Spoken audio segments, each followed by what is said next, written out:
আজ আমরা এসে গেছি ডোমজুড়ের নীলাঞ্জনা পার্কে। একদম সামনেই ভীম জাগ্গুকে দেখে পুচকেগুলোর তো মজাই আর ধরে না। এবার আমরা একটা জায়গা খুঁজছি যেখানে আমরা আমাদের আসরটা পাততে পারি। এই যে আমরা এখানে আগে এসে একটা জায়গা খুঁজে এবার বসার ব্যবস্থা করছি, আর ওইদিকে মায়েরা আসছে। এবার আমাদের ব্যাগ থেকে এক এক করে গুপ্তধন বেরোচ্ছে। ব্রেকফাস্টের সময় পুরো পেরিয়ে গেছে, তাও ব্রেকফাস্টটা করেই নেওয়া যাক। আমাদের ব্রেকফাস্টে ছিল চিকেন পকোড়া, কেক, ডিম সিদ্ধ, নলেন গুড়ের সন্দেশ, কলা, স্যালাড, কফি, বিস্কুট, অনেক কিছু ছিল। আমরা যখন এসেছি প্রায় অনেকটা ফাঁকা ছিল। এবার প্লেট সাজানো হচ্ছে। এই যে এখানে সাজানো হয়ে গেছে, আগে ফটো তুলবো, তারপর সবাইকে খেতে দেব। এবার খেয়ে নিয়ে তারপর সবাই মিলে পার্কটা ঘুরে দেখব। আমি এখানে এসেছিলাম 2019-এ, তখন পার্কটা জাস্ট ওপেন হয়েছে। পার্কে ঢুকেই এখানে স্ন্যাক্সের দোকান আছে। এবার আমরা এই ট্রি হাউসটার ওপর উঠবো। যারা ওঠার তারা দেখছি আগেই উঠে গেছে। প্রথমে ভাবলাম এইগুলো সুপারি, তারপর জানলাম না এইগুলো পাম ফল। আমি কখনো দেখিনি, এই ফার্স্ট দেখলাম। মা আর বড় মা ছাড়া আমরা সবাই ওপরে উঠেছিলাম। এবার আমরা যাচ্ছি কিডস সেকশানে। ভীষণ সুন্দর জায়গাটা, বেশ ভালোই। আর হ্যাঁ, এই পার্কের একদম পাশেই একটা ইস্কনের মন্দির আছে। আমাদের ইচ্ছে ছিল খাওয়া দাওয়ার আগেই যাওয়া হবে, যেহেতু আমরা মেনুতে আমিষ রেখেছি, কিন্তু যেহেতু খাওয়া হয়ে গেছে তাই আর যাইনি। আর এই পার্কটার সবথেকে প্লাস পয়েন্ট হচ্ছে ভীষণ পরিষ্কার, খুব মেনটেন করা হচ্ছে পার্কটাকে দেখছি। এই যে সব এখানে শুরু করে দিয়েছে দোলনা চাপা।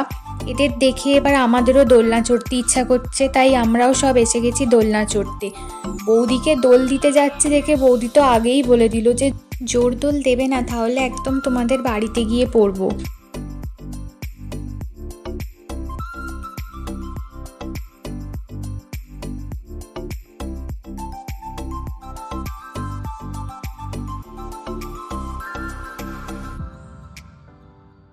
এই যে এখানে 3 ভাই বোনেরই খেলনা কেনা হয়ে গেছে।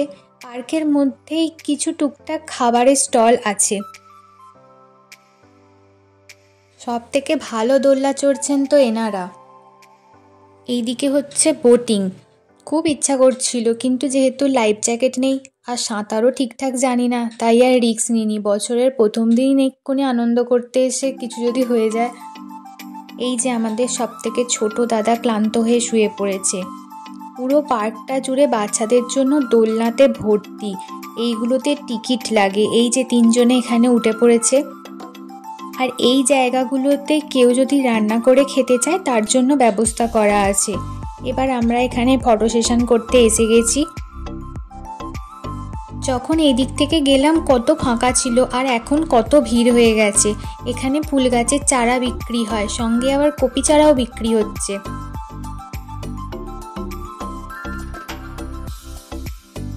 এবার আমরা এখানে এসে গেছি লাঞ্চ করতে। এখন প্রায় 3:10 বাজে।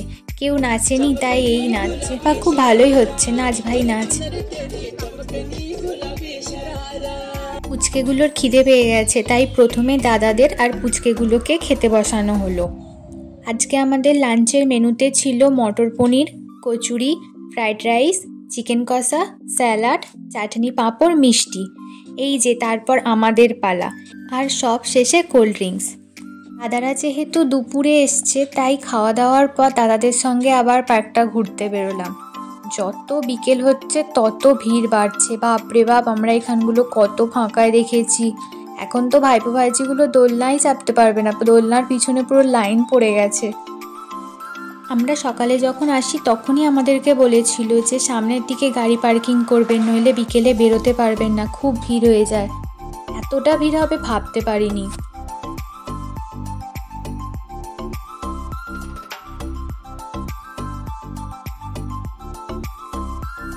এটা হচ্ছে গেটের বাইরে ভিড়।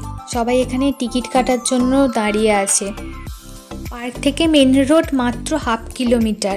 ওইটুকু রাস্তা আমাদের আসতে প্রায় টাইম লেগে গেছে 1 ঘন্টার বেশি। পুরো সন্ধে হয়ে গেছে। আজকের মতো এইটুকুই, টাটা। নতুন বছর সবাই খুব ভালোভাবে কাটান।